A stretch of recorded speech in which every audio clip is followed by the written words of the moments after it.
का जो है वो एक फख्र होता है कि आज भी हमारे जो इंस्टीट्यूट हैं वो कम से कम इसके ऊपर काम कर रहे हैं। हमारे पॉलिटिशियन तो इतने काम नहीं कर रहे हैं, वो सियासी तकारीर जरूर कर देते हैं, मगर कम से कम जो इंस्टीट्यूट हैं, स्पेशली जो यूनिवर्सिटीज हैं, मैं मुख्तलिफ यूनिवर्सिटीज में लेक्चर देने के लिए जाता हूँ।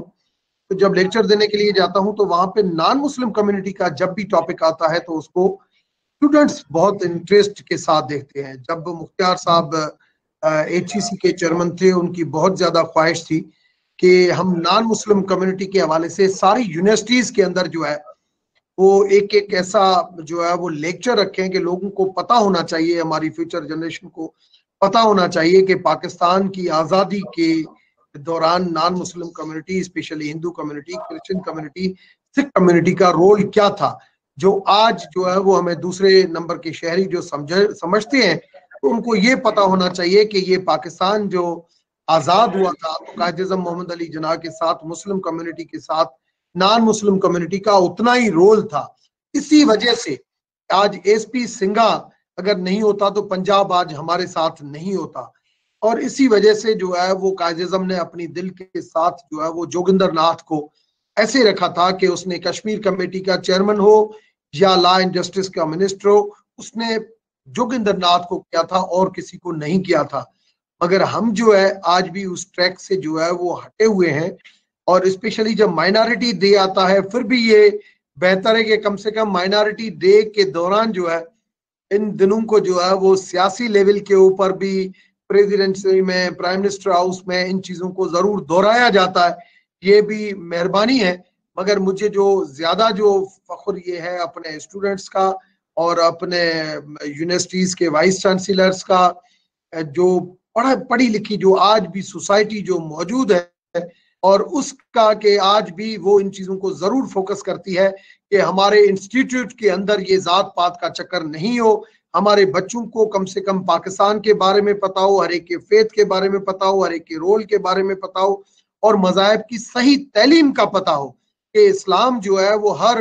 रिलीजन की इज्जत सिखाता है, हर रिलीजन की रेस्पेक्ट सिखाता है। ऐसे ही हिंदुइज्म सिखाता है। बार बार ये कहा जाता है कि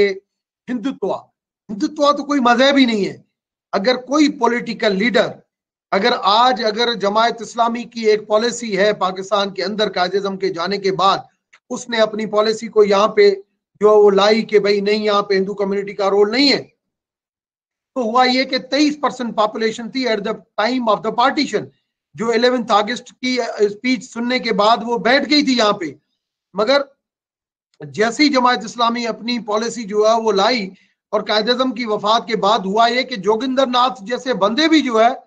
वो भी यहाँ से शिफ्ट हो गए, और 23% पॉपुलेशन, आज हम 5-6% पॉपुलेशन के ऊपर पहुंच गए। तो क्या ये हमारी इस्लाम की टीचिंग है? नो।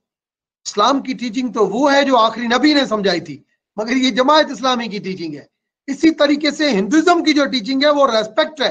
वो सेक्युलरिज्म है, वो ये नहीं है, वो रेस्पेक्ट सिखाती है। हिंदुइज्म के अंदर अगर आप जाएं, मैं खुद वहां पे अभी गया था अजमेर शरीफ, वहां पे मैं गया था तो मुझे वहां पे हिंदू भी मिले, मुसलमान भी मिले। अगर सिंध के अंदर लाल शहबाज चले जाएं, आप शाह लतीफ भिटाई चले जाएं, तो यही हमें दर्श मिलता है। मगर वो नरेंद्र मोदी की पॉलिसी है जो इंडिया जैसे सेक्युलर मुल्क को जो है वो एक ऐसी लेवल के ऊपर लेके जा रहा है जहां पे नफरतें बढ़ रही है, और वो मिसालें अगर हमें दी जाती है तो ये मैं समझता हूं ये मुनासिब नहीं है। आज के दिन के अंदर एक तो नॉन मुस्लिम कम्युनिटी का जो रोल है उसको उजागर करना चाहिए कि नॉन मुस्लिम कम्युनिटी का रोल जो है, नॉन मुस्लिम कम्युनिटी का रोल पाकिस्तान की आजादी के टाइम क्या था और कब तक वो उसके रोल को माना गया, आज उस रोल को क्यों नहीं माना जा रहा है। हमें इन चीजों को सोचना चाहिए कि हमारे आखिरी नबी ने,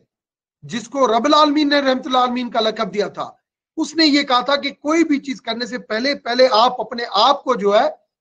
वो चेंज करो, आप अपने आप को सही ट्रैक के ऊपर लेके आओ।